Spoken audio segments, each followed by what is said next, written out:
בחילוץ והצלה במילואים. פחות רלוונטי. קצת על החברה שלי. אדוויזר עוסקת במינוף עסקי ואישי, וזאת בכדי לסייע ולתמוך לכל העסקים הקטנים בארץ המתקשים בהקמת בניהול השוטף. למעשה מה שקורה היום בשוק, רק עסק שמשווע לעזרה, לא מוכר, לא עומד בתזרים, לא עומד בצ'קים, אין לו לקוחות, לא דריסת רגל, 1,000,001 סיבות, רק אז הוא צועק הצילו, תעזרו לי.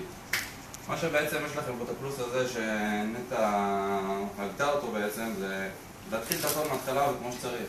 סתם דוגמא, אם אני בא לעסק ושואל אותו שאלה, אתה עובד עם תזרים, אין לו מושג מה אני רוצה ממנו.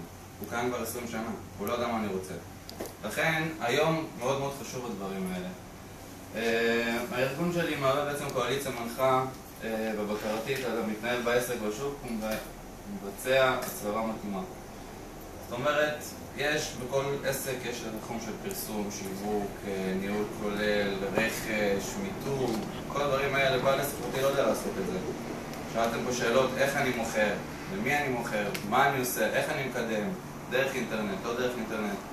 כל הדברים האלה בן אדם אחד לא יכול לעשות, אז צריך להתחיל להציל סמכויות. בעל עסק קטן, אין לו את האפשרות הזאת.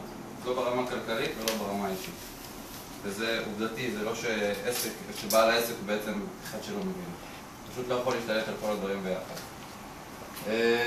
פעילותה של אדוויזר מגוונת וכוללת מספר תחומים, החל בליווי עסקי ועד לאימון אישי, קואוצ'ינג כמו שאמרתי, מעבר לתחומים האלה אנחנו גם מאמנים באופן אישי.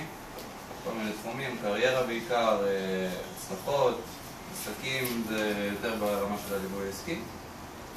וכל תחום בעצם שאנשים מבקשים להתאמן עליו.